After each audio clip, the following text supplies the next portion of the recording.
Good evening, everybody. If you don't know me, my name is J Joyce. I'm one of the selectmen here in Granby. And tonight, Westover is here to tell us what they are planning on using the land for, what they have been using the land for, and what is possible use in the future for the land that abuts Granby and Westover. They welcome all your comments, basically to Dan Cost and Sue. I forget Sue's name. Wester, that's it. I should know her because she's coming out of the planning board, but they caught me at a time here that I was just going to show up to be like you, and all of a sudden they pulled me up in the back of the room. So Dan Cost is right here in the front. Dan has been very helpful to Granby in the past. He's a Westover planner. Whenever we have anything that abuts Westover, I generally give Dan a call when I was on the planning board, and he took real good care of it. Sue says from PVPC, which is Pioneer Valley Planning Commission. Catherine Rattay over here is from Pioneer Valley Planning Commission. And I haven't met Jake, but I see him sitting right there. Oh, right back there, okay. He's sitting back there. And Jack Moriarty. Jack Moriarty. Okay, I hadn't met that gentleman either, and I don't see him on the list here, but that's fine. Anything else? I'm the environmental point of contact for base for general matters. Oh, environmental? Okay. Out of the civil engineers? Correct. Okay. Anything else you want from me, Catherine or Dan? That's great. Great job. We'll let Alex be the judge. Okay.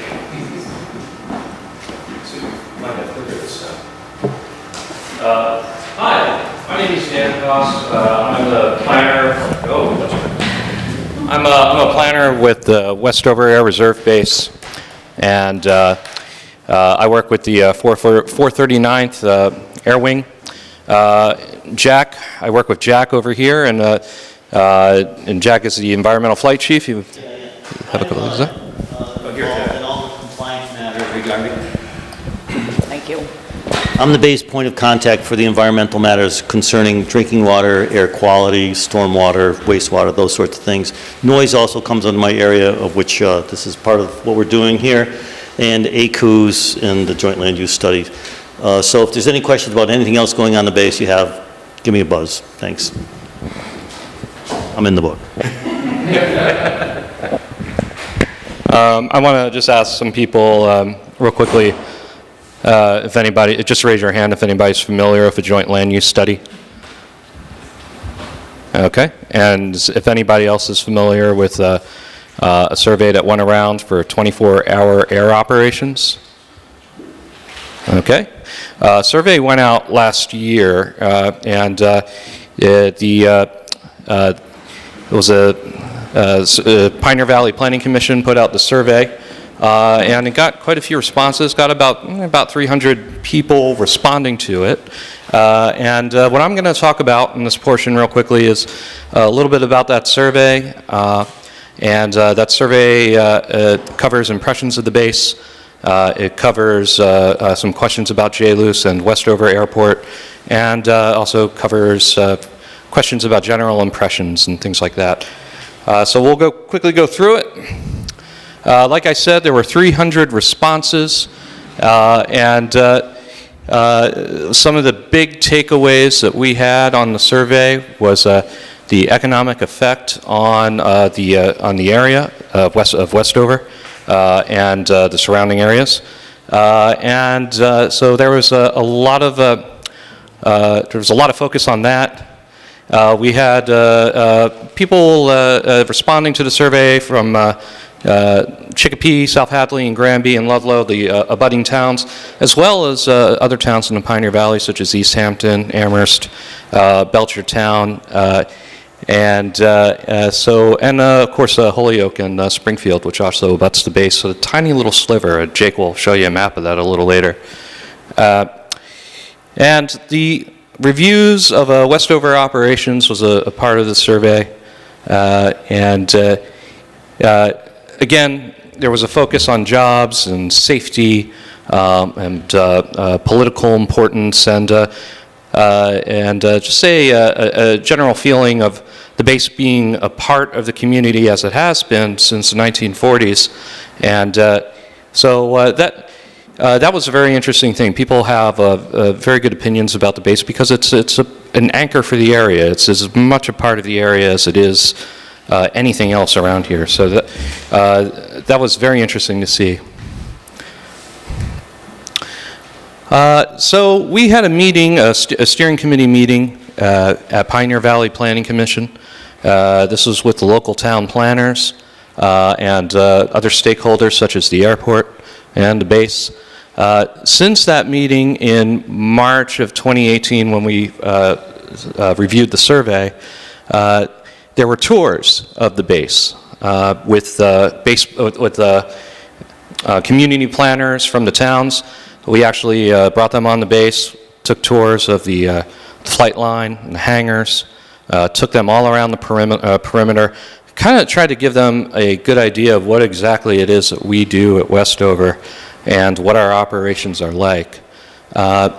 It was a very good tour. Folks got to climb up in a C5 and climb all over the C5 and really get a good idea of the mission. After that, we did community tours where myself and several folks from the base, including Jack, went out to the communities with planners, and we took tours of the clear zones and the APZs, the accident potential zones. And these are areas where there are, which occur right off the end of a runway. And, there's urban growth there. Sometimes there's wetlands and other things like that. Sometimes there's industrial use in those areas. And these are things that the JLUS is going to investigate and talk about. These are things that are also covered in the ACUs, which came out in 2013. So we also, since then, we also did a Part 150 noise study. The draft was released in June, and the final was submitted in September. The finding of no significant impact for 24-hour air operations was just signed by the base. That is now public. In between that, there was a public meeting in July of 2018 at Westover Airport for the noise exposure model, where if you went to that meeting, you would have seen boards with noise contours which go around the flight line and kind of shows you different noise levels. Something called a 65, 75, 85 DNL, and so the public got the opportunity to see that. And well, I'm going to talk real quickly about the survey now. What I'm going to show you are the highlights of the survey. What you see right here is just sort of a breakdown of the survey by question. So 1 through 8 is a familiarity with Westover. Question 8 through 15 or local impressions of land use. I did not show all of the questions. Some of them I thought were a little less interesting than others, so I picked off the ones that I thought were really relevant. Questions 16 through 20 are local impressions of 24-hour air operations, and 20 through 25 discuss the joint land use study. So we'll begin. So, first question, how informed are you of the activities at Westover Air Base? And a lot of people seem to be informed of it. People know about it. You'll see the blue right over here. This has a laser, doesn't it? Yeah, anyway. You'll see the blue over there that says moderately informed, and the green is very informed. So I think that this shows that our public affairs people are doing their job, and they're getting the word of Westover out. Facebook, the base website, and the air show, of course, is a big thing for us. So we have a lot of visibility. And third question in this was about the local economy. Every year, the base conducts an economic impact study, and these are numbers from 2017. $212 million into the community in fiscal year 2017. It's a high employment sector for the area. As you can see, 3,284 jobs. It recorded over 3,000 jobs in 2017. And I think that's reflected in this survey question. People said it's very significant. It's a large part of the economy. And for the regional economy overall, and this is just beyond Chicopee, people believe that it's still very significant. So I just think that this question reflects the importance of the base. Now we asked the question, do you consider operations at Westover have negative effect? And we thought maybe there would be a little bit more of a negative skew on this, but surprisingly, respondents said no. Majority of the respondents said no here.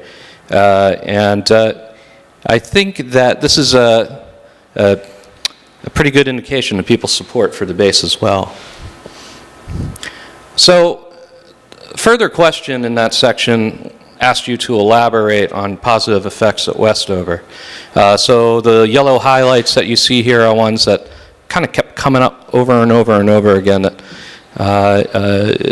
cover jobs and economic impact and employment, and so these are also words that kept coming up at the previous meeting in Chicopee on Monday. So there's going to be an exercise that you guys are going to do tonight as well, where you're going to be able to give your own impressions. Now, questions 8 through 15, we looked at the local impressions of land use. Jay alluded to this before. So there are some questions or answers in here that specifically cite Ludlow and Granby. But first, I'm going to the overall relationship between the base and the surrounding communities generally skew in a very positive to positive for residential, with local governments and businesses. So we're lucky here that we have a good relationship with the community, and I think that's a valuable thing. So what is your impression of the impact of Westover on the local real estate values? Generally positive, sort of skewing to down to neutral. Not a lot of negative opinions on this one. Let's see, we'll go forward. And here's something that will come up in joint land use. And joint land use is all about local zoning. Does Westover have an impact on local zoning regulations? And what's interesting about this is a lot of people don't know. I think people might not know where their land is zoned, they just might not quite understand land use under the APZ and the clear zone. So the J-Loose, I think, is going to help a lot of people understand this a little bit more. And now, if you do understand it, if you're one of the people that said yes, these were some of the answers that we got. How close can you build? What type of building can you build near the base? This person just said restrictions of land use and development restrictions. So all that keeps coming up. Even got an answer about the South Hadley, about an elementary school and the flight path. A few others here. And here's where Granby comes in. Someone actually left this comment. It was sad that so much of Granby was lost to noise pollution program, totally unnecessary and hurts the tax base. I'm aware that the tax issues are a concern with Granby and land use around the base, and I'm sure that these will come up as we go through the J-Loose. And another person was asking about, mentioned about the Ludlow town bylaws, but this one question right here, people seem to understand that the zoning keeps people out of harm's way of the accident potential zone. So some people understand that what the accident potential zone is there for. Now, what do you feel should be prioritized around Westover for land use zoning? Please rank in order of importance. And below, I just highlighted some of these. I hope you can read these. I'm going to move over here, and I'm going to get closer myself. Policies that protect the interests of residential zones, number one and number two importance. One is on the higher skew of things, and I think 4 and beyond is kind of least important. Policies that protect the interests of open space, and that ranked highly in number 2. And also right below here it says policies that protect the interests of Westover Air Reserve Base. So people want to they're interested in protecting the mission of the base. It goes back to the whole thing about how Westover is a part of this community, and it's been an economic anchor. How compatible is Westover and its ongoing operations with the surrounding community? People seem to believe that it's very compatible. Now, we've had an ACUS in 2013, and I think a previous joint land use study was done in the, I believe it was the mid-2000s. So inroads have been made on that front. We used to get a lot of complaints when we had the old C5s. We now have C5Ms that operate in the base. They were noisy. They had a very distinctive whirl sound. And some of you are saying, yeah. They're much quieter now. The new models take off faster, and they climb higher. So I don't really hear them very much. I used to hear them all the way up in Amherst, and I kind of miss it. I still don't. I never hear them. This is from 2018. I recently got this from PA. Only one noise complaint regarding C5s in 2018. I think it's 2017. There was, right before we switched over to all C5Ms, there was quite a few more. Question 16 through 20. Now this is all about the airport. Westover Metropolitan Development Corporation. And Ted Hanna he represents Westover Airport. He's here tonight. And he's available to take any questions if you have. We asked, are you aware that there are million aircraft operations at Westover handled by a not-for-profit Westover Metropolitan Development Corporation? People know you. People know the airport. And so that was surprising. Yeah, a resounding yes on that one. And are you aware that we call it WMDC here, is responsible for mitigating noise impacts eligible under FAA noise program? That's called a Part 150 noise program, which I alluded to earlier in the presentation. And we mentioned the purchase of properties. People were aware of that as well. What didn't seem to be a surprise with too many people. And do you consider operations at Westover Air Reserve Base, such as airplane landings and takeoffs, to be not noticeable or no problem at all? Majority of respondents said yes, or said no, it's not a problem. So some people still notice them. They probably see them in the air flying over. Now, according to WMDC, civilian aircraft operations at Westover Air Reserve Base generate approximately 155 direct and indirect jobs with an economic output of approximately $22 million a year. This is for the airport.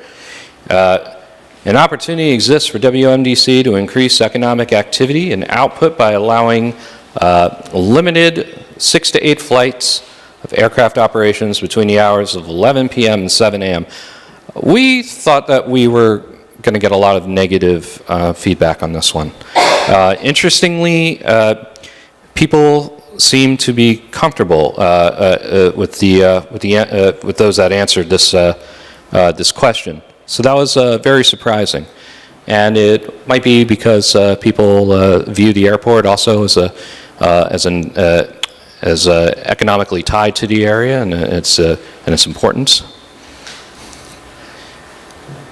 And the last bit, we were discussing the joint land use study, which is why you guys are here tonight.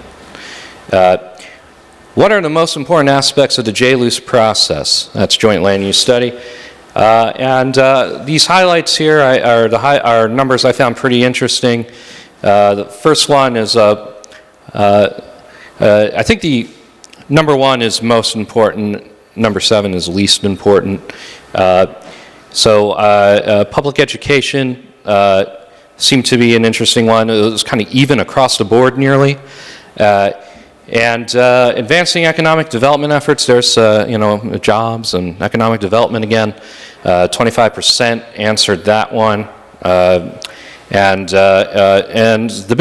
biggest one, that's the highest score over there of 5.57, ensuring ongoing military operations at Westover Air Reserve Base. People care about the base, and people care about operations at the base, and they want it to be here. And so that was a very interesting one. Can you back up a second, Dan? Yeah, sure. What does the 1 through 7 represent? In order of importance. So it's a subjective order of importance. So it's interesting there, if you look at that, the education and outreach, how the highest value there scores it as a relatively low importance, but then the next highest value scores it at the highest of importance.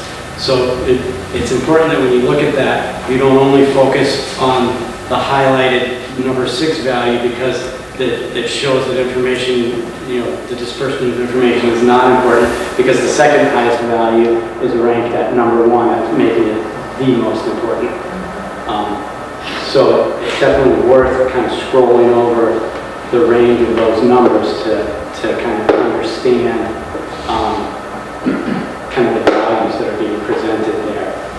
Because if you look at it just linearly, you look, oh, people are saying, oh, it's not very important, but if you take the two groups together, you can see that it falls, as Dan pointed out, with a more equal distribution across.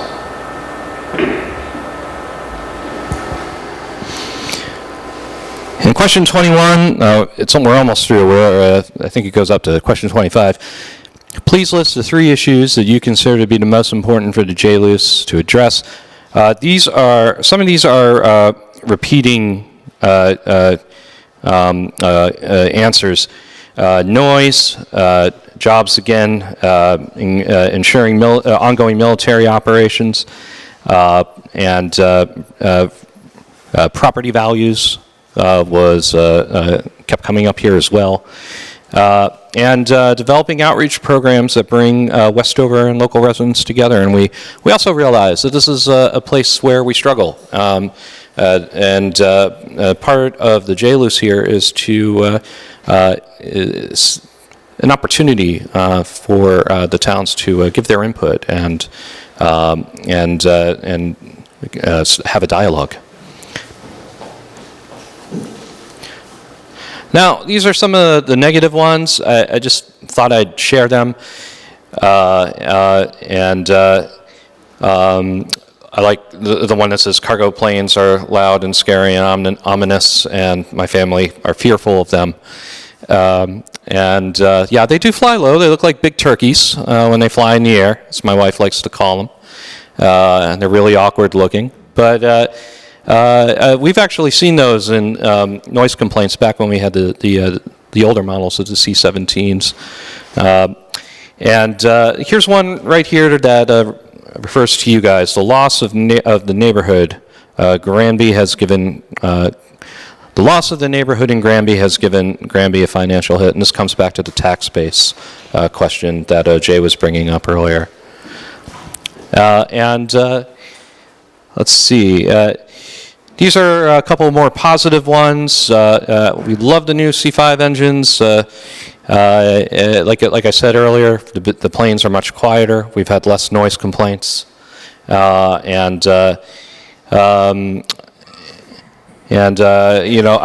one question, I didn't highlight it, Says, I've been a resident of Chicopee all my life, and I live basically at the end of the runway. My father helped build Westover. That's a nice narrative. The B-52s were here a very long time ago, and the base has seen many evolutions since B-52 mission ended, and the Strategic Air Command mission ended at Westover. And I think this one just kind of gives you an idea of how the base kind of is really entwined in people's lives over here, and what it means to this area. So, coming towards the end here, please indicate which community you live in. Chicopee, most of our respondents were in Chicopee, and Ludlow and Granby, you guys fell around like 12 to 11% of respondents, but more of you showed up at the public meeting than Chicopee. So, keep that in mind. I'm going to quickly talk about encroachment, and this is what the Air Force does internally, and how this relates to the joint land use study. And you're going to see a couple things on screen of Air Force instructions that are public. You can read them if you really want to, and kind of get a better idea. But we have an internal encroachment program called the AFEM, A-F-E-M, Air Force Encroachment Management Program. On base, we have something called an Installation Encroachment Management Team. We meet quarterly, talk about internal encroachment matters. Some of them have to do with urban growth, and so that, of course, involves the surrounding towns. These are the internal Air Force instructions that we work with when it comes to encroachment. And these are also kind of the building blocks of another thing called ACUS, Air Installation Compatible Use Zone. You might have heard Jack say that word. The ACUS is public. You can Google it. You could find it. It's there. Same with AFI 90-2001 encroachment management. You could also read that too and sort of get an idea of how we do things on base. And JLUIS falls into all of these documents. JLUIS is referenced in every single one of these. So it's a very important part of encroachment. And this is the last slide I put in just to kind of show you the stakeholders that we work with JLUIS. Joint land use study.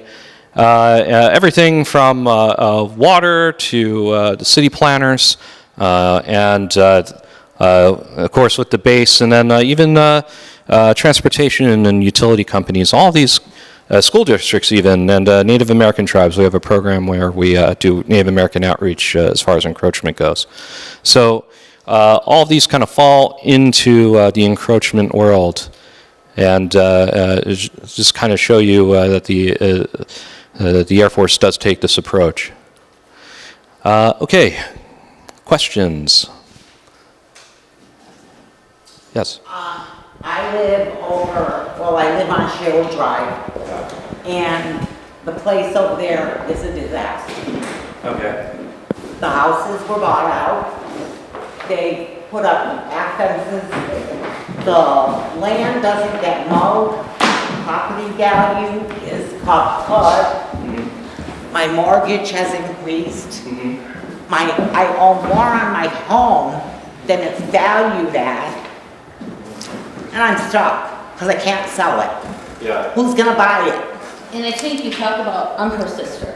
Okay. We've lived in Granby for a very long time. I moved out for a while, but we actually grew up in that house. We talked about the B-52s. We grew up in that house right in the B-52 flight path. Noise, not an issue. What is an issue is you're talking about economic impact for the surrounding businesses and all these other big things. What about the economic impact on just a homeowner? Yeah. Because as she said, that area, it's a horseshoe. Yeah. And so there's no house, a house, a house, no house, no house, no house, a house, and it goes all the way around that horseshoe. Right. And as she said, her property value is tanked. How's she gonna sell that house? She can't. She needs a new roof. The bank won't give her a loan because the property value is, it's no good. She needs repairs done, can't get any money to do them because the property value is in the toilet. And so when you say that you care about individuals or anything like that, that's not being shown in that area at all. And that has put her in a really difficult position. How do you stay in a home that has a leaking roof? You can't get any repairs done. She doesn't have that kind of money in the bank. I don't think most people would. How do you justify doing that to normal, everyday, middle-class people? How? Right. I'm sorry to hear that you're going through that. And then, they tore the houses down up on the hill. Right. They put up solar panels. I don't know who owns those solar panels. And I was inundated with mice. I had them in my house, in my walls. And don't tell me that it didn't come from there, because it came from there. I had to get an exterminator, because I didn't want mice in my home. Yeah, we had field mice growing up, but nothing like I had last year. And I could hear them. The other thing is, because the area is getting so overgrown, she's got bears in her yard. I mean, I get it, the bears are around all the time now, but she has bears in her yard all the time. Right. The wildlife, there's deer, there's bears, there's everything, and I get it, the bears are coming all over the place. But if you drove down those streets, you would see how awful it looks. And I bet you wouldn't want to live in an area like that. I appreciate you telling us this. Thank you. Yes, sir. Yeah, I don't even know. I'm only here as a reporter covering the story, but I'm just wondering, what the pertinence of the bears in your yard and the holes in your roof is to what you're presenting here tonight, and what you can do presenting about an airport and all that stuff. Because he's talking about economic impact. She talked about economic impact, you're talking about homeowners. But I know, I'm just saying, what can Supposedly you they do? bought those houses because of the noise problem. People were complaining, so let's buy this house and buy this house, but let's leave every other house or every third house there. And what good does that do? That has put those people that still live there in such a bad position. They can't sell their homes. And now there's supposedly no more money to buy the ones that are still there. And it was supposedly done, and then there was supposedly supposed to be an abatement for putting in new windows or something to go along with that noise problem. Ma'am. But it hasn't happened. Right. There were offers for the homes on that Horseshoe to purchase during the FAA Part 150 process. Yeah. And if you're still interested in it, you could speak with Mr. Ted Hanna afterwards. Multiple phone calls. Yeah. Now, did you decline the first offer that came around? When they came around the very, very first time, and this was years ago, Yeah. they didn't even want to give me enough to get out of what I owed on the house. Yeah. So would you take it? I didn't take it. Yeah, that was part of the fair market value process, that they won't work through that. I don't know exactly what your home was through. And so if you say fair market value now, how are you gonna do that? Because the value's in the toilet. Yeah. Well, no doubt, the maintenance of the areas that were demolished should be addressed through the city or through the ownership now of the WMDC. Do you want to speak a bit, Ted? Yeah. This is Ted from the WMDC. Hi, Ma'am, first of all, what's your name? my name's Virginia White. Okay, so we've talked on the phone a few times. I'm Ted Hanna. I'm the airport manager over at Westover Metropolitan. Just so everybody has a little bit of backstory on the whole process, the Federal Aviation Administration allocates money to airports all over the country for the Part 150, through the Part 150 noise program. And the purpose of that is to take land around the airport that maybe is a nuisance, that maybe the residents feel that the airport is a nuisance to them, or that's in safety areas, and it offers folks a voluntary program where they can choose to leave their home. The program itself is very strict in the rules that surround it, mostly relating to the values that you can offer people on their homes. So first and foremost, the value offer that you may have received back in the day, unfortunately, through the rules of the program, wasn't negotiable. So they make that very clear. We can only offer fair market value. The other thing is that when the program was started, I wasn't at the airport, but I was told that they did as much as they could to reach out to the local community and let people know what the program was all about. So it started in 2005. So we've been doing this for about 13 years now. The noise contours at the airport have shrunk, which means that the program is most likely going to go away. However, we've spoken previously before the program, the noise study went out, and people that we have engaged already, that had already been interested, still do have a chance that we can purchase them. So you're still on that list. Unfortunately, it's the federal government, no offense guys, moves very, very slow, especially the FAA. So we're still waiting on a determination. So I personally and the board at Westover Metropolitan would like to purchase every house that was ever eligible. The FAA has now whittled that down to, okay, that they may allow us to purchase the homes of people that already engaged me. So you're one of those. There's 4 or 5 others. But unfortunately, the program is going away for now for those other folks that are outside of the contours that didn't reach out. So there is still an option. I'd be more than happy to chat after the meeting. So. Can you tell a little bit about the solar array? Yeah, so the purpose of the program was certainly to help those encroachments around the airport, help people that were bothered by the noise and give them the ability to relocate. But the FAA and the airport understands that there's an impact to the tax base that goes to the town when those property taxes are taken away. So as you'll see on East Street, there's 5 properties with solar farms on them. Now that's considered what's called a compatible use. There's no people there that would be impacted by an aircraft accident, so there's the safety concerns go down. Also, there's nobody there to be concerned with noise. It's called a compatible use. Now those solar farms are leased property to a private entity who should be paying the town of Granby taxes. And the people that own that solar farm were sought out the airport, and we kind of passed them along to the city of Granby. So there should be some taxes being recouped through that. Also, that's the intention of the vacant land also. Actually, my taxes went up, and therefore my mortgage went up. So I don't know who's getting that. Yeah. Well, it's not the airport, I can tell you that.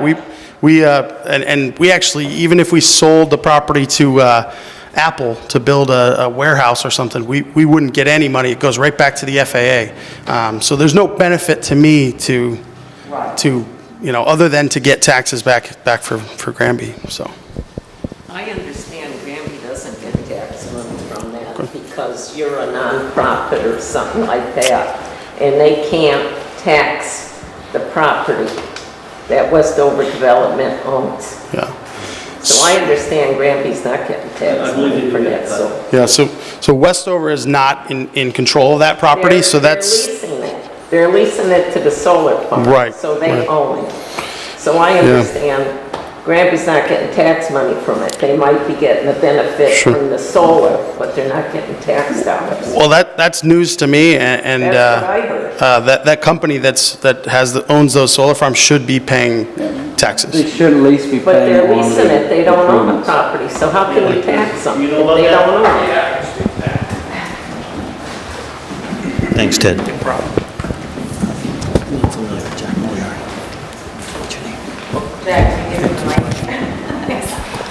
Hello.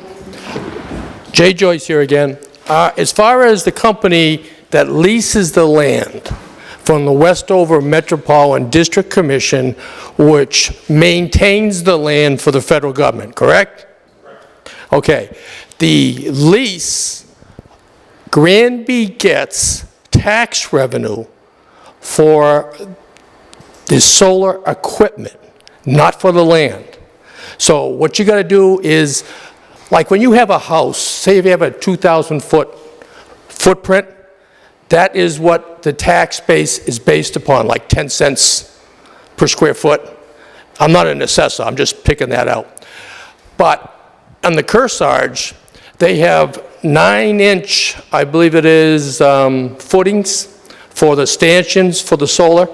So you take that 9 inches, count the number of stanchions, and you figure out that footprint.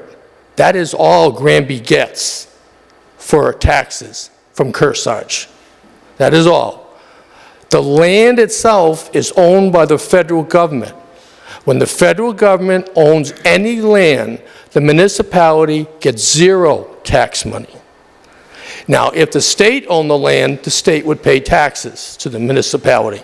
But any land in any municipality in the entire country gets 0 money from the federal government. The only money that WMDC allowed the compatibility of the solar farms, we only get a tax base on the solar installation of itself. In addition to that, when, it was before I became a selectman, but I do know some of the story. The Granby gets their solar energy from Kearsarge at the rate, and I believe it's 80% of the national grid rate. So the electricity to run the municipal buildings like this one here and the schools, we're getting a 20% discount off of national grid rates by buying the electricity from Kearsarge. Does that help? Do you know what percentage of the town's energy needs are met by the solar arrays, roughly? We have another contract with Kearsarge for another solar field in another location, and all of Granby's municipal buildings, because I'm also the chairman of the Energy Committee, 90% of all the electricity for any municipal building in Granby runs on solar, to include the schools. I can tell you that. So we are a green community. So 90% of all of Granby's electric on municipal buildings comes from solar. Is that what you wanted? Yeah, that's great. Okay. Any other questions that I can maybe help you with? Perhaps give your perspective on the Westover efforts to demonstrate our commitment to safety on the clear zones coming out towards the extended runway. Okay, I was not involved when the crash zone and the noise abatement originally was involved. But I am involved to a degree right now with waiting for the new noise abatement study to come out. As Dan said, when the new noise abatement study comes out, because of the quieter engines, the noise abatement area is going to shrink. Correct, Dan? Correct. Okay. There is a stipulation, I've been told, on all the land that WMDC and the federal government bought. I probably shouldn't say WMDC, but you know what I mean, Fred. That cannot be resold for residential property. Correct?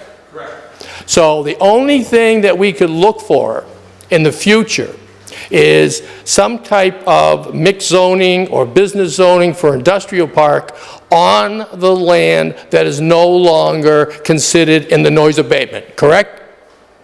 So you can see that we have been talking back and forth. Dan and I, we've known each other for a while when I was on the planning board and go back. So we do know. And Catherine over here, well, we've known each other too long, so. Go ahead, Rich. Jay, I have a comment and a question. This Sure. is the lady. Yeah. She asked about her taxes going up. Everybody's taxes in Granby went up about 10% this Yes. year, mainly because of the new school. Right. So that's why they went Yeah. up. But the question I have, Jay, do you know roughly how many acres of Granby land is owned by Westover? That I do not have. I have to go to the Board of Assessors or maybe one of the, That would be, it's rough. It'd be, I'm guessing 40 to 50 acres if you go up Tilly Street where it was all bought out, and then the chunks of the horseshoe around Acre Brook and Sherwood. It's a good estimate. None Yeah. of the land actually on the base is Granby property? That's correct. Granby actually takes a slice of Westover. Wait a minute now. No, actually, no. Ludlow takes a slice of Westover. Granby is totally separate from the base. Okay. And so Yes. noise is one thing, but these accident potential zones are something else. They're coincidental, but the accident potential zones are 3,000 feet wide by 5,000 feet long. APZ 1 is the closest one to the base. APZ 2 is further out. And the purpose of it is to encourage compatible development, because God forbid if there was an accident, we prefer to not have occupancy in the area. So are those streets in that area? Yes. Tilly, but what about Sherwood and, Yes, they catch the corner of it, yes. they do? But there are residents there. Right. They're considered incompatible uses with, and that's what we're doing too, for any further developable land in the affected areas. We're trying to encourage compatible development rather than non-compatible development. And is that the only area in Belchertown, geez Louise, Granby that had houses demolished? Yes. Those Tilly Street and your street. Now I think there might be a few on West Street. Or East Street. East Street leads to West Street. Yeah. You'll see a That's right off. You'll see a maps about the compatible areas coming up shortly. Quite a few on these streets. Any more questions? Go ahead, Rich. I have a question, I don't think you could answer it, but... Well, I'll try, you know me. Well, I'm concerned about the air pollution. There must be a lot of air pollution from the exhaust of some of those jet engines. Are there air quality studies done? There are. How often are they done? Every Now- year, we do a source registration to report to the state DEP what our air emission sources are, both mobile and stationary sources, and we can provide you information on that. We are below the state threshold for what's considered significant impact In Granby? in Granby. Well, yes, I mean, essentially, because we affect Granby. It's not, I'm sorry that I'm late. It's not specific, I'm one of the environmental attorneys down at the base, so it's not specific to Granby. What we'll consider the entire air shed.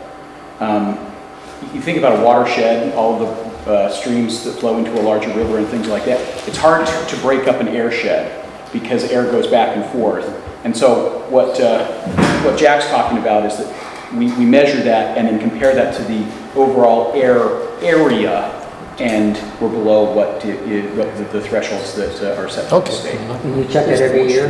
Yes, we're required to, and we furnish that to the state. So yeah. Okay, thanks. What about if you keep coming down the same area constantly, landing, the pollution in that particular area, you don't know what it is? Well, it's conceivable that that might be somewhat more concentrated, but we know from visible emissions that there's nothing, there isn't visible smoke or Because we see them smoke when they come. Yeah, There- you see there- 130s come over the house, or by the house, and you land, and you can see the smoke. from the- Sure. Out of the bank. Sure. No, what will happen when, I'm gonna grossly generalize, and so I apologize for that, and if there's more clarification we can provide later, we'd be happy to do that. Call the base and we'd be happy to explain that. When there is a mission that the federal government generally, and the Air Force specifically has, air pollution, impacts to the air climate is one of the impacts that has to be analyzed. And so they take that and they estimate based on all of, I'm no engineer, I'm no scientist, so I apologize for that, I can't speak to the science. But overall, they will estimate the impacts that those particular missions will have, and how that is different from the existing baseline. If there's nothing that's in existence right now, then even a small increase will have a significant effect. If today we launched a bunch of F-15 Eagles that were going, and you probably heard those, okay? If F-15 Eagles were coming into Westover on a permanent, now these were just transient, they were just coming in and coming out. But if F-15 Eagles were coming in permanently, then the analysis would be, are they loud? Yeah, if you heard those today, they were very loud. very impressive. I was at an F-15 base before. They're very loud, and they go and they do the analysis in terms of what type of pollution comes out, what type of noise impacts, where the noise contours go. They measure all of that, and then they say, is it a significant impact to the human environment based on the standards that are set in federal regulation? And if it is a significant impact, what steps can be taken in order to mitigate that? And we've talked some of the mitigation efforts that we take, but that's the process that is gone through for any significant mission change that is undertaken anywhere in the federal government. For something that's transient like what you saw today, there is no analysis. But let's say that this is the hopping off point for all of the F-15s that are flying either to Europe or to the Middle East, wherever it may be, on a regular basis. Arguably, that becomes part of the mission set, and arguably that could be part of the analysis that needs to go into. There's no evidence that that's the case, but if something like that were to happen, then we would conduct that analysis to be able to make sure that we figured out who was going to be affected and how they were going to be affected. Okay, now, I'm right in line with the flight path, okay? Tilly Street? No, I live on East Street. Okay, not far from Tilly. No, not far from Tilly, right. Now, they go round and round every Tuesday and Thursday. I understand it's their training. Now, did they do a pollution study on that? Because that happens every week, twice a week. We keep track of every flight that goes in and out of the base. Okay. And we report it to the state DEP every year. Okay. And it's below the thresholds. If it were considered over 50 tons of certain air pollutants, it would be a different story, but it's not. All right, I was just curious because I know I see the smoke come out, you know. There is some visible emissions, but yes, you know. And it's twice a week, and sometimes weekends. In fact, we had a potential sighting for new aircraft at the base, the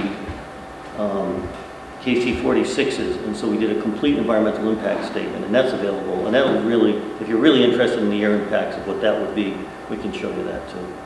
It's complete, but it's information we can send to you.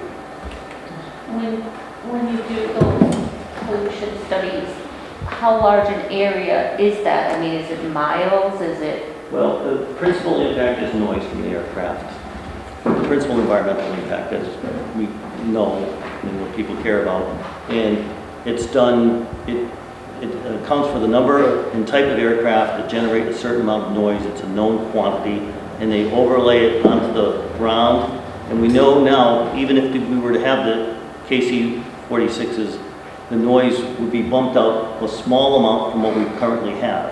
And you'll see a noise contour that is considerably smaller now that we have the M models than the previous C5A models.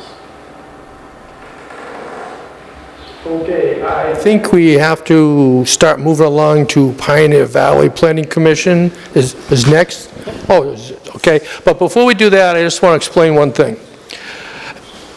As a member of the Granby Economic Development Growth Committee, which we just developed this year when I became elected, we are working close with Westover. Granby has the largest amount of undeveloped land that abuts Westover that's left, correct? We'll see it soon. Yeah, you're going to see it soon. Within that, already, you have Morgan Road, South Street, and Tilly Street that goes straight into Westover and stops. So there are ways for future development that Granby can work with to improve our tax base. That's a good point. Now, Yep. in our APZ2, this is a question for Jay perhaps. Okay. Do you have a 2-acre minimum lot size development? Negative, not to my knowledge. I thought I saw it on your website. A state lot is 2 acres, a regular building lot is 1 acre with 150-foot of frontage.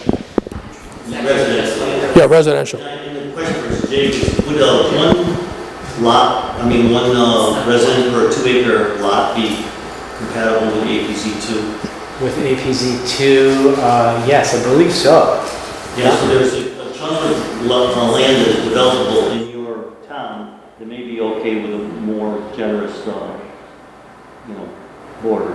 Right, and we're in discussion with Dan and other people at Westover, because the biggest thing that we need to develop that property is honestly water and sewer lines, which currently do not exist.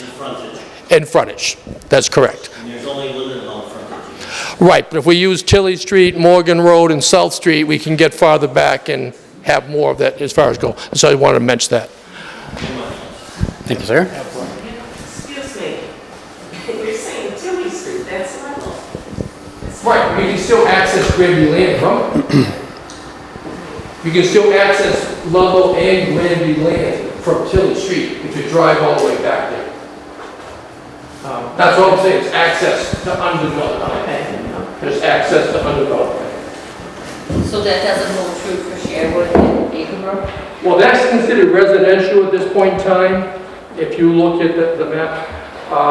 In the future, I think Fred can speak to this better than me, when they have this study completed for reducing the noise abatement area, part of it is the land that the government bought cannot revert to residential.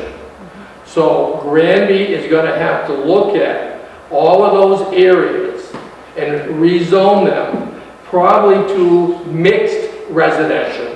So commercial can come in there as well as residents who want to stay there can stay there. A perfect example of that would be Route 9 in Hadley. That is mixed residential. You can drive down Route 9 and go past all the malls and Lowe's, and there's a house there, there's a house there, there's a house there.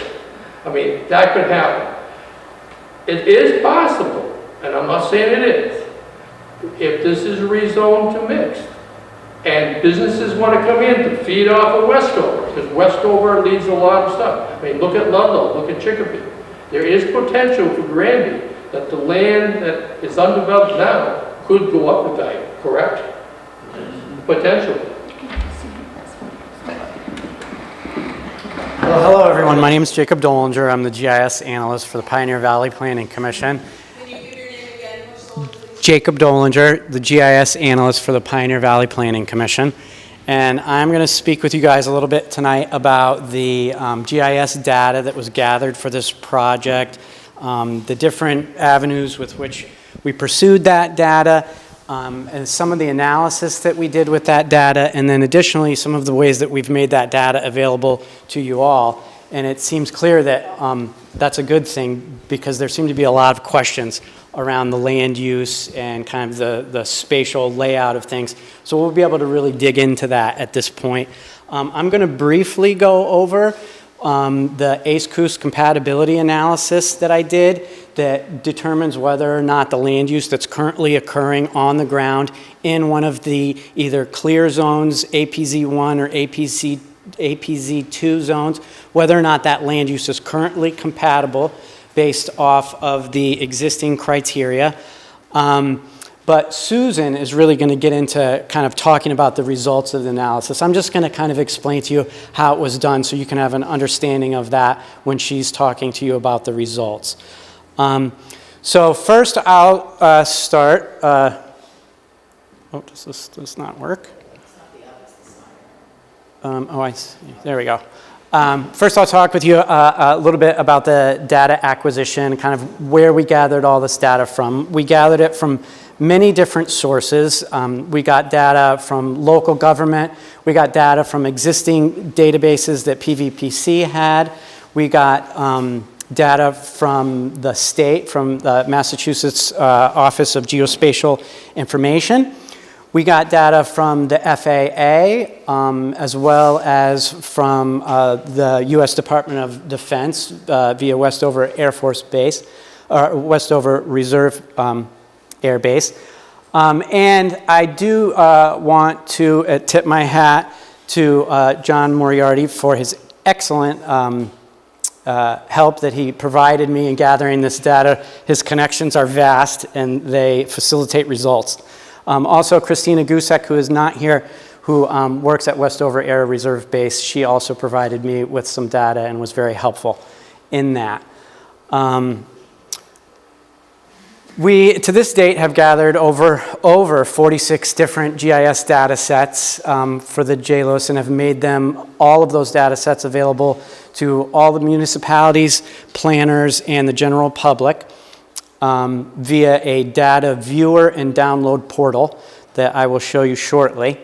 All of the data that we gathered for this project was clipped to the extent of the study area. Therefore, any of the data sets, if they were, say, natural resources or things of that nature, were narrowed down just to the study area so that when the end user is looking at this data, they don't have to discern between what is relevant to the project and what is not.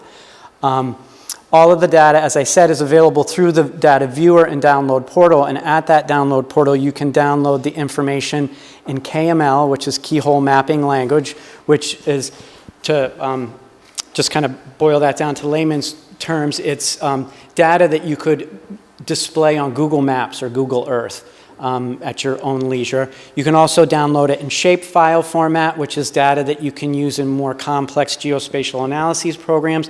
And you can also just download it in an Excel spreadsheet if you just want the numbers and the names so that you can sort through things if you have questions about lot sizes or compatibility assignments or things of that nature, but you don't necessarily have an interest in navigating mapping software. During this process, I performed a GIS data acquisition gap analysis. That's where I just simply went through and looked at all the data that was available, all the data that was being asked for, and kind of kept track of what I was able to acquire, what I was not able to acquire, what is currently in the process of being acquired, and the various steps that were taken to do that. I think that information is probably a little more pertinent to the planners than it is to the general public, but nonetheless it is there and it can be viewed via the Pioneer Valley Planning Commission website. So next I'll talk about the online GIS data viewer and download portal. I think that's kind of really the one of the more relevant GIS topics to the general public, and I've given a brief description of what it is, and I think that's probably really all that's necessary. It's a website where you can go in and you can look at all the information that we've used to analyze the situation and to assess the situation, and you can view it yourself firsthand, have direct access to all the same information that we have access to. And I'm going to show you here some screenshots. These will be still shots, but I will open up the Data Explorer afterwards just to kind of show you the ease of functionality to it. So essentially this web page is broken into two separate sections, but they're both on the same page. You just kind of scroll from the top of the page down to the bottom of the page. And the first one is the GIS data viewer. And what that is like an online map, kind of like a Google Maps or something to that effect, where you can then go in and you can use these icons here to select from a layers list. And here you only see a sample of the 46 different data sets that are on there, but all of the data sets are there, and you can scroll through and you can select which data sets that you're interested in, and they will display on the screen here so that you can see the information visually. Additionally, down at the bottom of the viewer, you have what is called an attributes table. So then you can open that tab up, and if you have a question about the information that you're looking at, you can see and hear the empirical data, the numerical inputs that go into deriving a result. For this example, what you're seeing is measurements of decibels of noise at the different noise contours.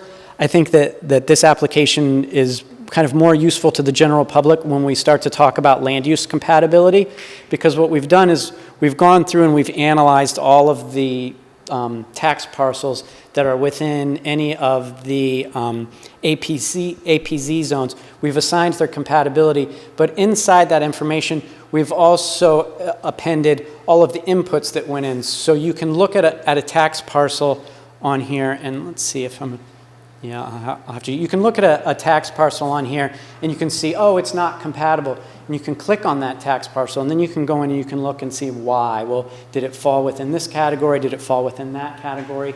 And then additionally, within that information is all of the other tax assessor data that's associated with that lot as well. So if you have, you know, what's the land value for this? What's the size of this parcel? You can really dig into it and start to, yep. How far out from the base can you do that? Review parcels? For this, only within the APZ zones. That's all that I currently have up there. Oh, you know, I'm sorry, I misspoke. That's not true. I believe, and I'll have to double check, I built this quite a few months ago. I did the land use compatibility analysis. I believe I also put on the the best available current tax parcels that I had for all affected communities, and that's just a layer that you would turn on and off.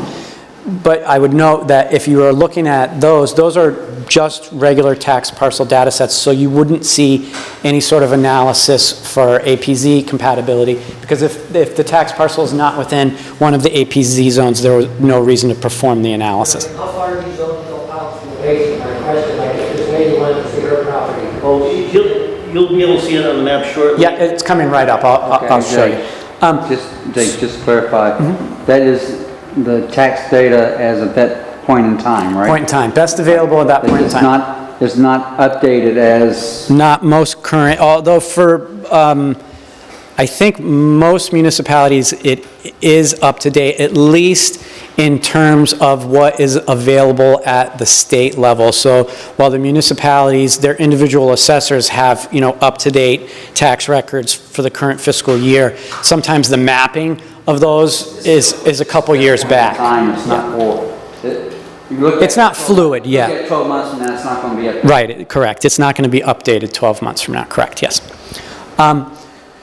In this data viewer, you can find information that you're interested in, and then if you wanted to take it to a higher level of analysis, you would scroll down and you can find that same data in this module, which is the data preview and download module. And in this module, you can select the data sets. You can see like JLOS, DEP approved Zone 1 areas. And you can download that data. And this is where I was talking about how you can download it into a format that you could display it on Google Earth, or you could download it in spreadsheet and pick through the tax parcels if you like, and things of that nature. So the idea of this portal is not just to put the information out to be viewed, but also so that the end user can acquire the data themselves. Now I'll just briefly get into the APZ compatibility analysis. This is something new to the JLOS this year. We have not done this in prior JLOS studies. I was asked to do this by Larry Smith, who has since retired, but he originally spearheaded this project. And we modeled this after the Andrews joint base in Maryland. So this is a tried analysis already. This is not something that we invented. This is an established method already being used by the Department of Defense. And in this process, what we did, and you'll have to excuse my relatively crude diagram here, and you may want to ask questions if it doesn't become abundantly clear, but essentially what we do is, so all of the tax parcels have a land use associated with them, and that land use is defined by the Department of Revenue, because all of these land uses are essentially for taxation purposes. So the Westover Air Reserve base has completed a study that illustrates what the compatible land uses are in the various accident potential zones.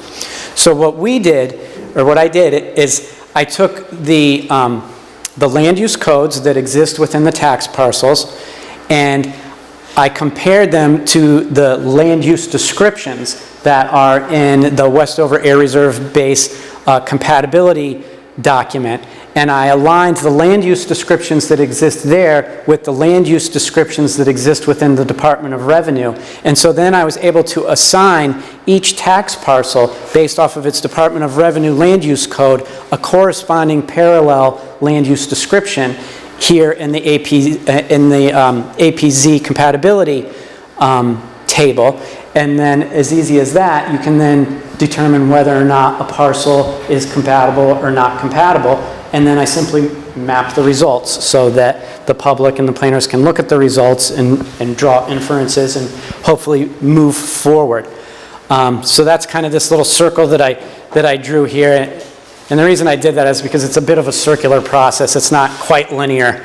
But that's as far as I'm going to get into it. If you have any questions about how I did that, I'd be glad to answer them. But Susan is really going to talk to you about the results. You can see here, as luck would have it, we have the Granby slide as the example. And Jack? Just for, to try to make a long story so much shorter, APZ 1, residential development, is considered incompatible as far as the airport is concerned. In APZ 2, residential units are allowed at a density of 2 dwelling units per acre. And there's some allowances for clustering, but you know, there's certain specific. Correct. Clusters, yep. But you can see here, and I'm sorry the screen isn't bigger, but you can, this category right here is incompatible residential low density. And then you can see here these parcels are showing up as the yellow, so that it indicates to us that the current land use that is occurring in this is incompatible with an APZ1 zone. Yeah, that would be all residential. Yes. Yeah, sorry. So this is where you can see the analysis is boiling down. All residential is incompatible in APZ1, but these yellows are incompatible and they're low density, whereas you'll have others that are incompatible and high density. So everything in here is classified not only by its compatibility, but also its category within its level of compatibility. Yeah, so it was just drilled down another notch. And even though it's incompatible by the Air Force regulations, isn't a death knell for the property either. You know, it's nothing legally preventing that from being sold. Can I ask a question? Sure. That blue section, is that a section where people will get help with things like windows and such? This blue right here, those are actually compatible. APZ2? Oh, and that's in the purple there. Yeah, that is compatible developed land. But is that an area where people will get help with sound, people that live there? Like, That's a question. Yeah, I can't really speak to that. So as part of the Part 150 noise study, there's 2 phases. The first phase is purchasing homes and mitigation, removing the homes. The second phase is insulation or noise abatement. What that program typically involves is extra insulation in the homes, windows, roof things, soundproofing essentially. What you'll see here, I haven't seen a noise map quite yet that shows the new contours now that the C5s have the new M models, but the contours have shrunk significantly, and all the funding is based on these contours. So because they have shrunk significantly, it's a good thing. It means the noise levels are lowering. But as far as the program goes, the noise contours have shrunk within the footprint of the base. So any properties outside of the base, unfortunately, won't be eligible for that abatement. So as I mentioned before, the property owners that have previously been engaged for the purchasing of homes are still potentially on the list. But as far as further Part 150 funding, that's probably not going to happen unless something happens at the base. We bring in another mission or an airline and things Were there expand. any properties past East Street? Most of the properties on the north side of East Street, there were a few right on the edge that were eligible, but everything in Granby, according to this new map, is outside of the noise contours. No. I am attempting to get us connected to the Wi-Fi so that I can show you the download portal. Do you need a password or something like that? I first need to know which one to select.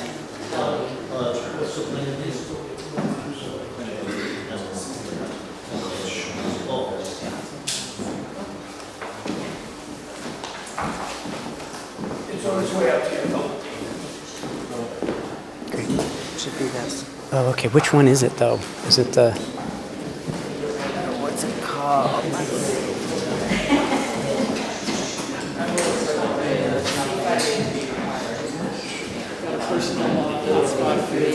Oh, do you? Okay, we might end up just using that. Is that, which is this? This would be, Oh, Yep. Let me see what you oh, got. it looks like we have it. okay. I do have a personal hotspot on my phone that you can use if you want. Okay, Has a Wi-Fi that'll be hotspot. faster, because this is only a 12.2 line in here. Okay. Okay, so let's see. What you want to do is choose iPhone. iPhone secured, yeah, and then And, connect, yeah, and then, here's the- okay, let's see. Will you read that to me? All small letters, K, K, 2, yeah, H, yeah, 8, uh-huh, W, mm-hmm, 5, mm-hmm, A, mm-hmm, Q, mm-hmm, 3, mm-hmm, Y, yep, N, mm-hmm, G. G. That should work. And then I'll probably get a question asking if you can connect, and I'll say yes. Oh, yeah, okay, good. Great, awesome, thank you very much.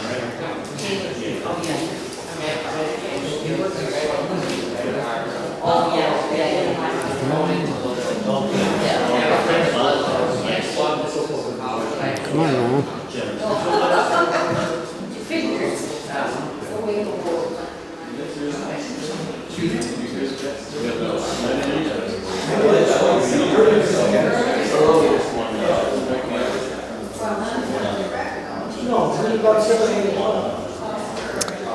Okay, so we've managed to get our Wi-Fi connection up, and I'm just going to briefly show you the data viewer. I think it probably may come into use during your presentation. So I'm just going to show you guys this real quick. This is the data viewer and download portal that I was talking about. And sorry, I'm going to have to put this down for just a minute. And what I'm going to do is, you'll see here, this is the layers list, and you can see here how we have all these various data layers in here. Here you can see the tax parcels that we were talking about before.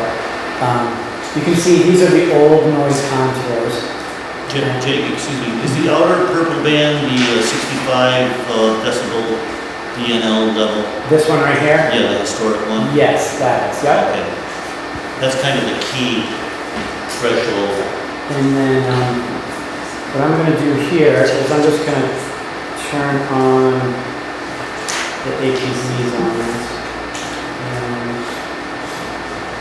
So here you can see, here's the APZ, and here is the land use compatibility. There was a specific, so I just want to show you, so there was a specific question about this area right here.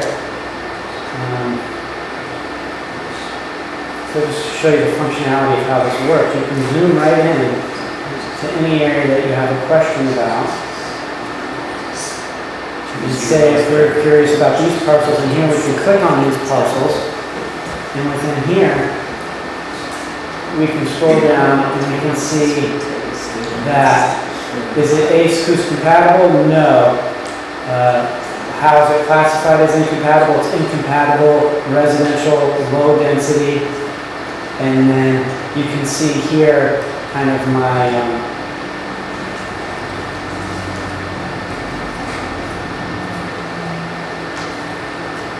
kind of that analysis that I was talking about, where you take the Department of Revenue and you compare it to the APZ compatibility analysis, and you can see it's residential, single family, it's in accident potential zone 1, therefore the compatibility is negative.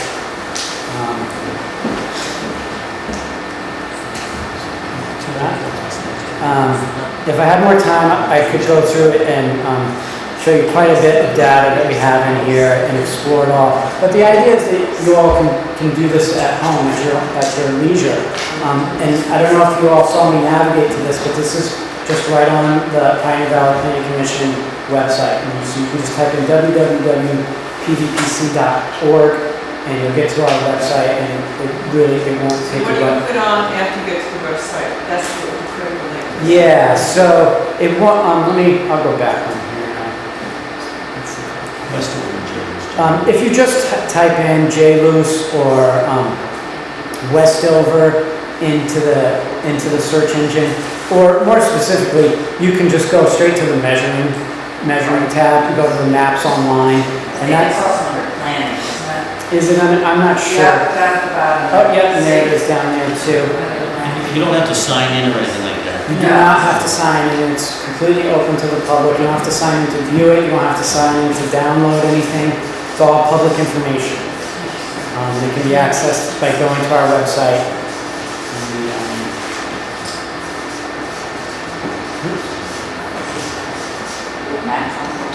But anyways, I won't waste your time showing you how to navigate the website.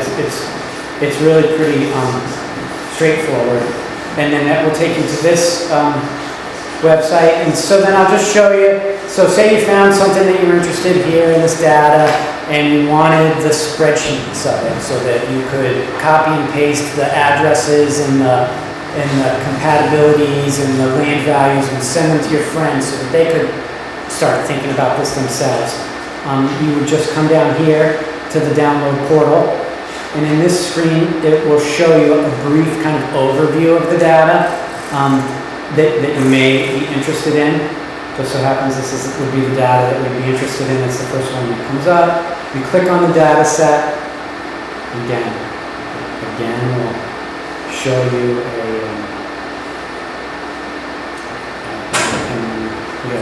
it'll just show you a kind of a brief kind of overview of the data, but nothing in depth. And then in here, you have the option to download the data as a spreadsheet, KML, or shapefile, or a file geodatabase, should you be an Arcanaut user.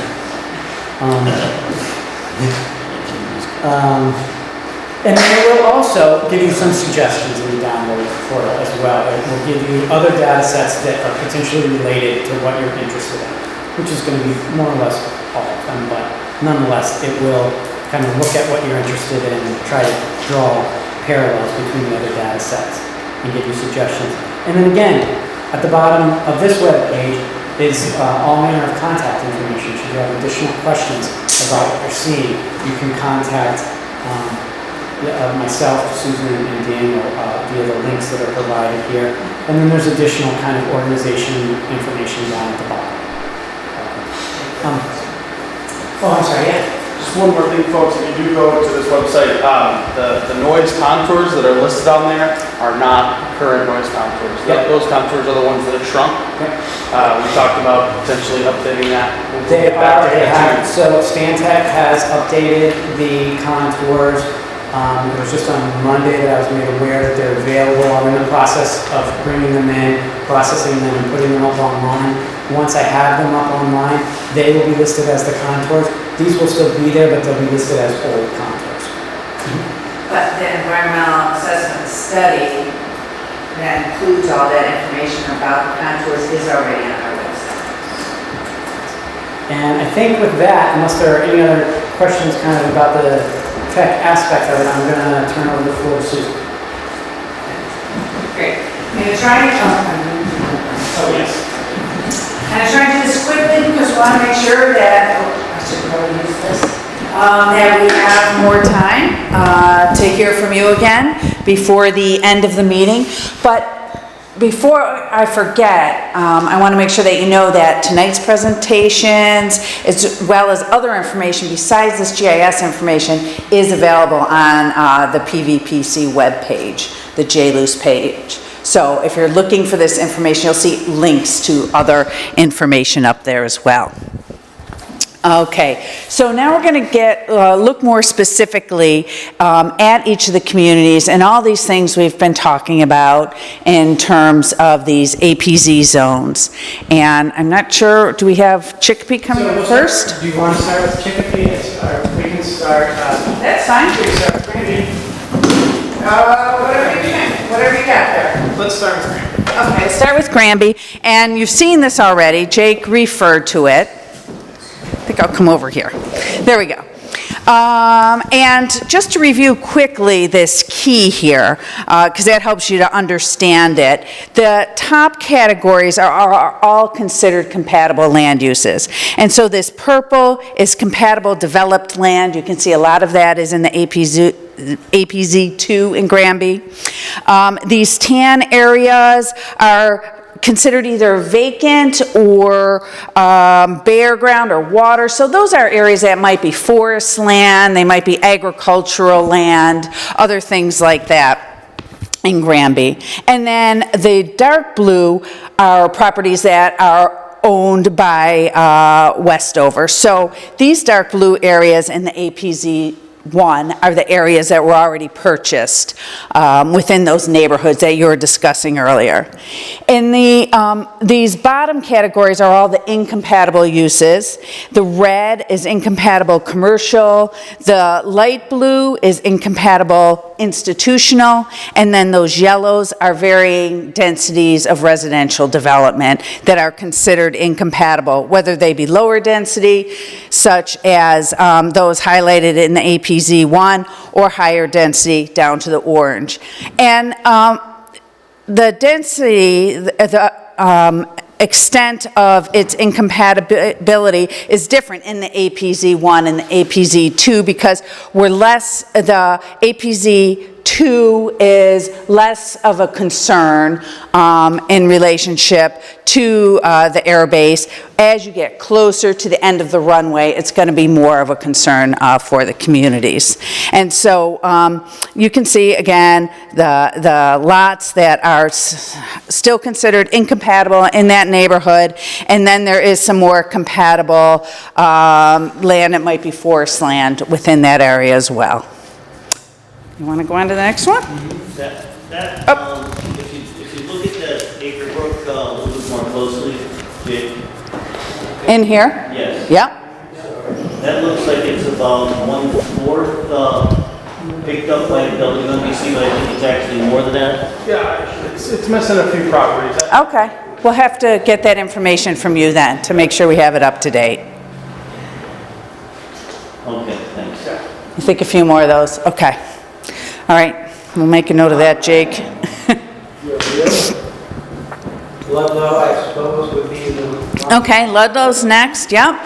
Ludlow, of course, is a little more complicated than Granby, although this northern CZ and APZ, that, is the area that transitions right into Granby, are considered compatible. That a lot of that land in the APZ1 there is either part of a conservation area, there's a golf course in there, there's a lot of forested land. And again, these CZ zones are all owned in this area completely by the base. Can we move up? Oh, there we go. Ludlow has any incompatible on the APZ1 to the north end of the runway. Yeah. Tilly Street is completely removed. 2014 up there, actually. So Ludlow, even though, oh, here we go. Yeah. So even though Ludlow's a lot more complicated, you can still see that overall it's fairly compatible. There are some incompatible commercial uses highlighted in the red. Some of the brighter orange and yellow areas are higher density development. Yes? Do some of these zones change if different types of aircraft come into Westover on a permanent basis? No, they don't. They wouldn't there be different levels of noise maybe? Well, this isn't noise. This is all based solely on distances from the center line of the runway. But I'm saying Because the end of the runway is right up here. that were less noisy coming in, Noise. the zone decrease? Central zone. It's a safety thing. This was explained to me very simply and basically, and I love it. These are the areas where you would worry about a bolt falling off a plane and dropping to the ground.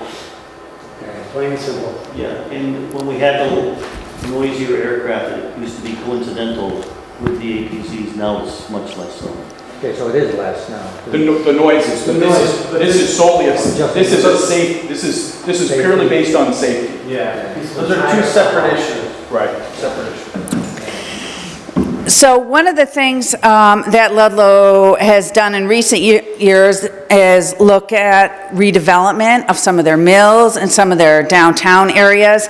And they did establish a smart growth district at the edge of this APZ2 area.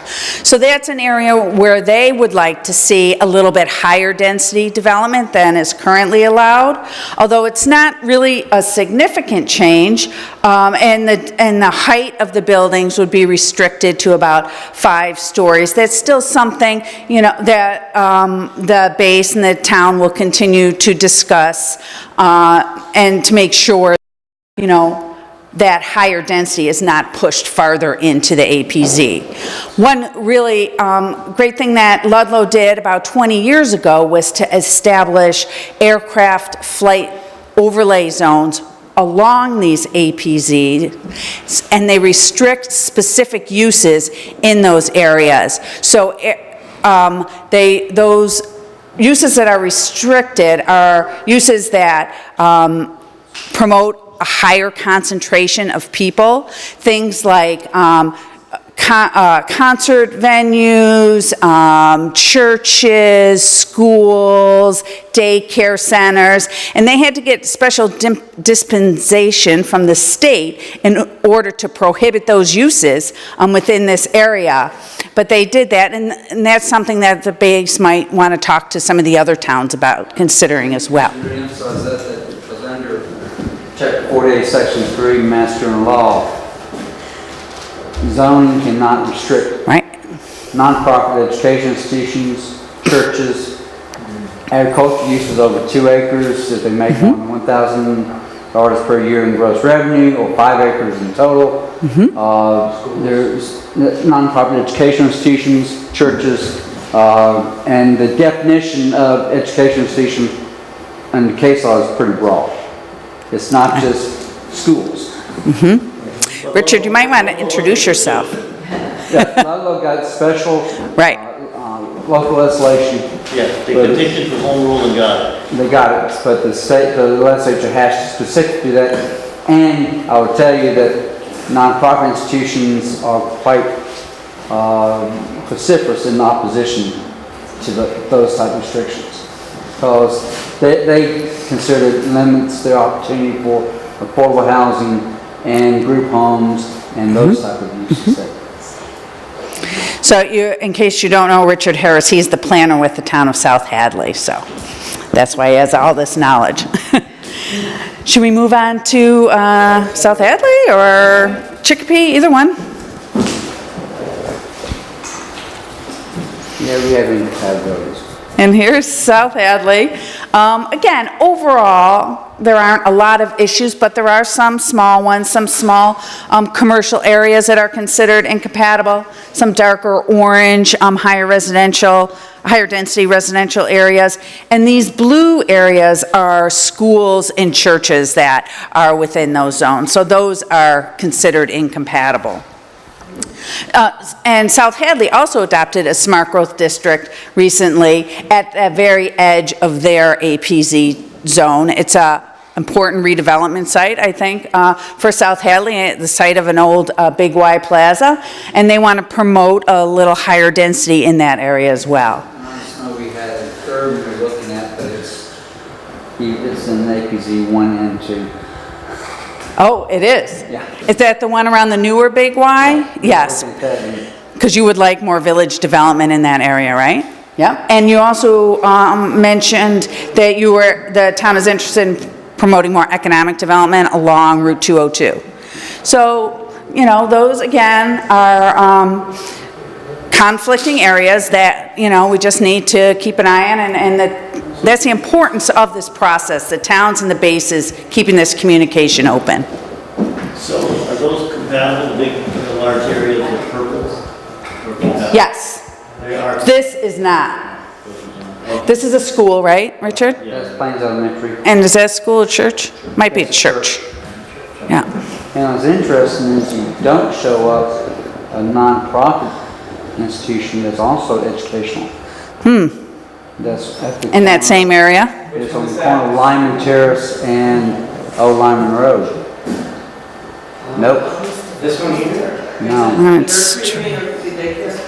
Lyman Terrace, down here? Yeah, north side of Lyman Terrace, right there. Uh-huh. And in front's on Old Lyman Road. It's a nonprofit, it's Childhood Center. Okay. Center Development Is that the right, Corporation. do I have the right parcel? I can't read from here. We'll look at it. Yeah, we'll look at it some more. We have a look at it closer, yeah.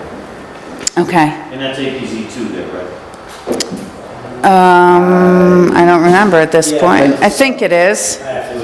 Yeah, zoom out a little. Not that much. Yeah, it's APZ 2. Yep. Okay, so that's good, at least. And then Chicopee? Chicopee, of course, is home to the majority of the base, and probably the most complicated of all, because it's the most densely developed community. It's been that way for a long time, obviously. It has parts of the CZs, each of the 4 CZs within Chicopee. Here, you can see them at the ends of the runways. Most of them are owned by the base, but there are some small areas that are not. I know that this northern one is privately owned, and this down here is part of the Chicopee State Park.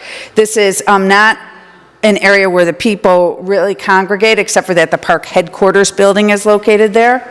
The people congregate more around the lake down in this area. That's where their beach is, and there's a beach house, and that's in the APZ 1. And so that's something that the base is going to continue to monitor and probably talk with the state about. This one? I don't know what that one is, actually. It says it should be institutional. There used to be a bulk mail center over there or something? Oh, is that it? Yeah, I missed that. We'll have to look that up. Well, let's see, maybe Jay can tell this blue one next to it, yeah. Yeah, okay, we can do that. This is, It says post office. Post office, okay. United States Postal Service. Yes. I can remember one time as a young kid, I was fishing with my father. Yeah. State Beach in Chicopee. A plane flew over us. We actually had a duck. It was so low. Oh, my goodness. Unbelievable. I never forgot. That's a little scary, huh? So, let's see, what else do we have happening in Chicopee? There are, some country clubs. The Chicopee and Westover country clubs are at the edges of the APZs and even into the CZ a little bit. And there are there's a lot of compatible lower density residential development in the APZ2. Also there are some industrial and commercial uses, very small incompatible commercial uses, and some incompatible higher density residential development there. And then the last one is Springfield. There's a little corner of that APZ2 that goes into Springfield. Not really a concern because it is lower density development as well. But we have been, talking to Springfield, and just so that, again, we keep the lines of communications open. And so we're continuing to gather more information, for this study. And in the end, we're going to come up with a series of recommendations in conjunction with the base and the communities. Some may be to recommend overlay district like Ludlow developed. Some may be simpler things like identifying these areas on maps that the town has, whether they be on master plans or in zoning maps, other maps the town has. We want people to be aware that these areas are there. If developers come into town, we don't want people being surprised by this. Another possibility might be asking to notify people who are purchasing new properties that a notification process is available so that they don't, get into their new house the first day and see this big plane fly overhead that, they weren't aware of at all. Even rental properties, landlords can help with that kind of thing. And at the last meeting, there was a suggestion for the towns and the base to hold regular meetings on once or twice a year maybe, to keep those lines of communication open and keep all of these discussions ongoing, because none of this is static. As you know, our towns are always changing and new things are always happening. And with that, I'm going to turn it over to Catherine Rattay, who's going to get a little more information from all of you. So, how's everybody doing?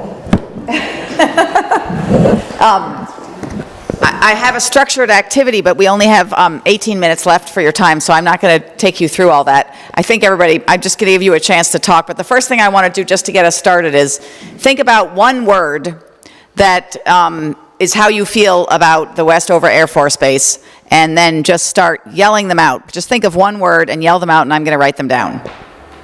Noise. Yes, anybody else? Just keep yelling. Pollution. Pollution or air pollution? Air pollution, that's 2 words. All right, I'll say air, you say pollution. Keep going. Development. Necessary.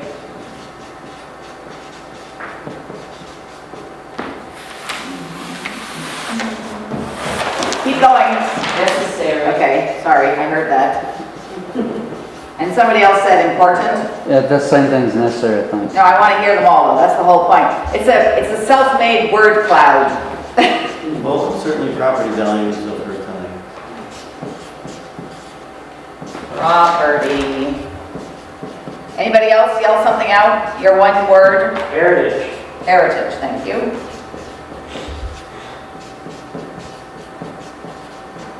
Keep going. Has everybody said one? Fun. Vegetation. So you can see that we're building on the one from our meeting in Chicopee. And again, the goal of this is to share. Obviously, there's complicated feelings about the base. Some people are really excited about it. Some people have some concerns. And we want to give everybody a chance to understand that there's all these different feelings that people have about them.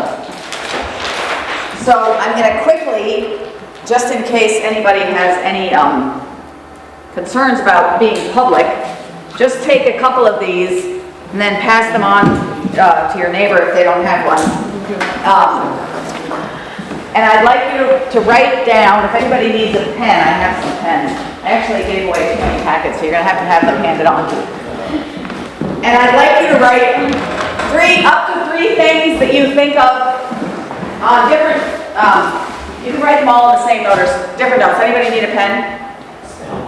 So write down 3 things that you feel like are benefits of the base, and 3 things that are concerns that you have. Up to 3, no more than 3.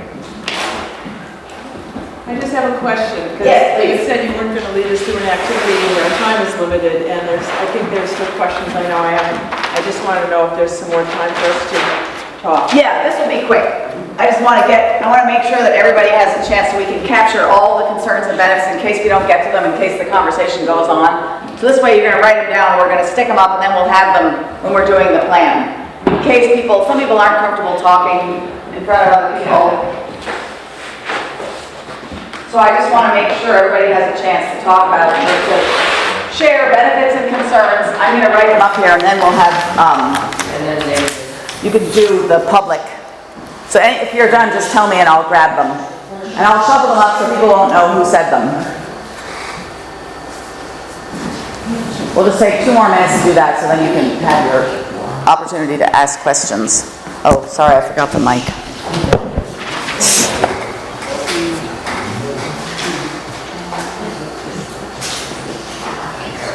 Is anybody done with your Post-its? Thank you.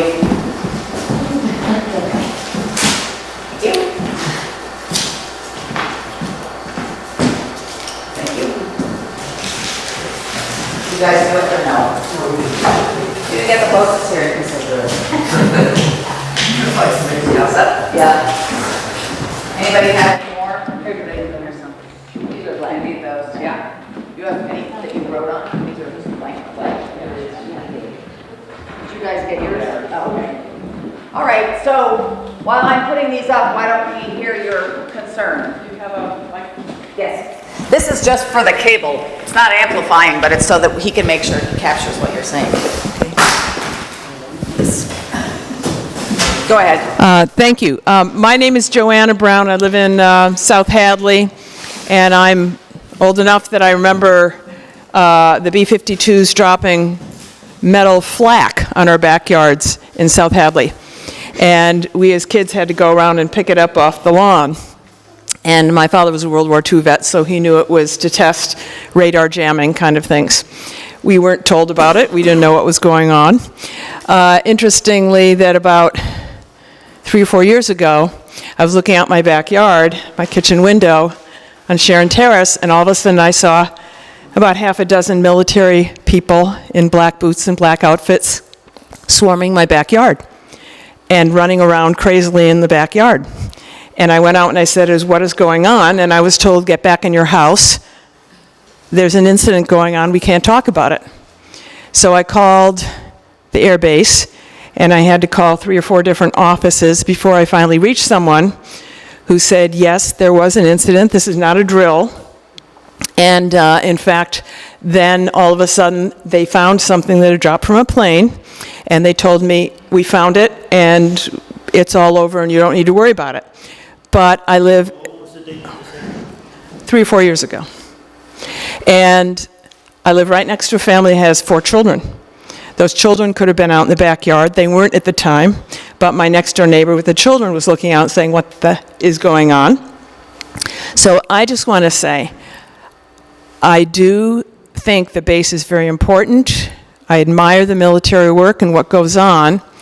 But as far as my 2 experiences in life, I have never been notified what to do, where to call if I have a grave concern.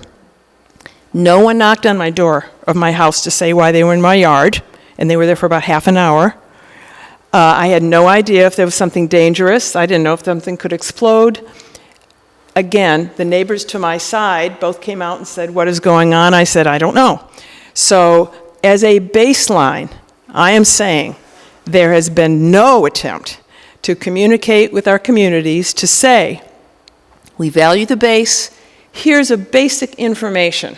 If you ever have questions or you feel there's a problem, this is the person to call. They will be responsive 24/7.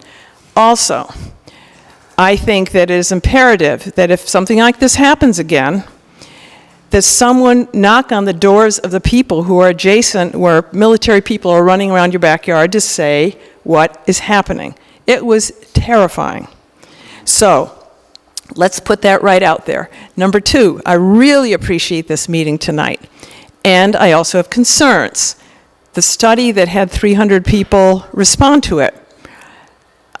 I know enough about surveys to know it's very important to have what are called frames.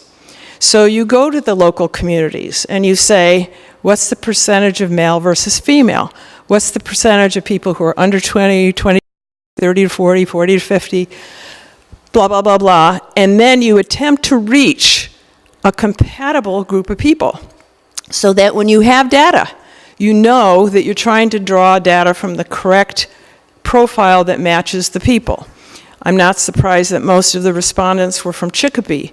I would want to know, what are the occupations? If you have most of the people volunteering to answer the study who are either employees of Westover or friends or relatives of Westover employees, you're going to get a much more positive spin than you are from other people.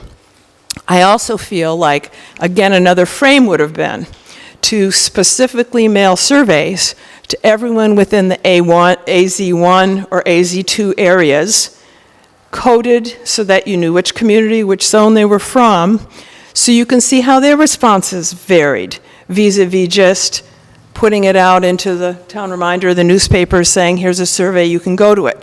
Because that kind of voluntary surveying has no statistical value.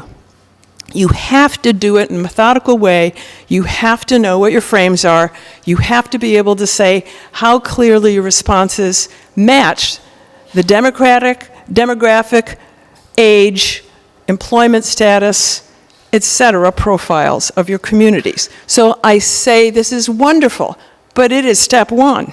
And if you want us to take a look at a rural report, I think you have work to do to really, and then you should always have an impartial organization that reviews your study methodology for any kind of bias, for any kind of omission, so that you actually have results that have been tested from an outside reviewer. So kudos for what you've done, and I don't want people to feel that this has been a comprehensive survey, because I don't think it is. Thank you, yes. Yeah, for the woman's benefit here, you know, if something were to happen off base, certainly the key to the base is our public affairs office, who are in the know of what's going on the base and what may be going on off the base as it relates from the base. So that's extension 557-3500. We have extensive mutual aid agreements with our fire department, with the fire departments in all the local communities, including their local emergency planning commission, local emergency planning contacts. So if we have something going on the base, we want them to know about it, because we care about our impact on the base and vice versa, in case we're a fire or something like that. So that's all. Thank you. We have a question in the back. Here. Oh, thanks very much. It's ironic, because the question I had, could you tell us when the last time was a part fell from an aircraft in any one of these zones? Has anything happened recently, or when? Outside of the zone. I'm not in the zone. Or outside the zone? Yeah, from my experience, I recall there was something on Hungry Hill in Springfield about 1998. There was a flap that fell off, and there was something in Belchertown too, perhaps around the early 2000s. There was some slat or flap. Well, check, because this happened within the last 10 years in South Hadley. My guesstimate is 3-4 years. Yeah, nothing in South Hadley that I'm familiar with. Do you recall? I have never been told that. Yeah. Like I said, contact-based public affairs, and that's the starting point. But I would note that the incident that Joanna brings up, that could happen anywhere in the country that the plane is flying over. Yeah, no, but that's stunning and it's different, because if it were like some people in outfits doing something without telling people, that's not right. No. And that our public affairs would issue a media release if it had something from the base. We have nothing to hide. We don't go around in people's backyards unidentified. We let the people know. We have a Facebook page. We reach out. We let people know what's going on for their benefit and for ours. As a rule. Any other questions? Well, we have to pass the mic around. So I'm just going to summarize what we heard on the board in terms of concerns. Residents who are left out after continuous changes to noise exposure map, AP zones, noise, future of base in doubt, timely communication. Can residents conduct their own noise studies? Noise, 24-hour flying. The concern is BRAC, which is the base realignment, and closure commission. Concerns, lower property values. And then property values again, lack of empathy, traffic noise, land values. And then some of the benefits identified are economic and military safety, patriotism, safety is necessary, the potential increase in tax revenue, United States security, jobs, security, increase in tax revenue, increase in infrastructure, water and sewer, training, jobs. I can't read this one, I apologize. Jobs, economic redevelopment, national security, but we still need more business, local knowledge of the base impact. So it is 3 minutes of 8, and we said we would finish at 8. If there's any last words that people want to share, any concerns that you have, you feel like your needs, your voice has been heard, I appreciate the detailed suggestions that we received. And Susan, do you want to just say how the process is wrapping up?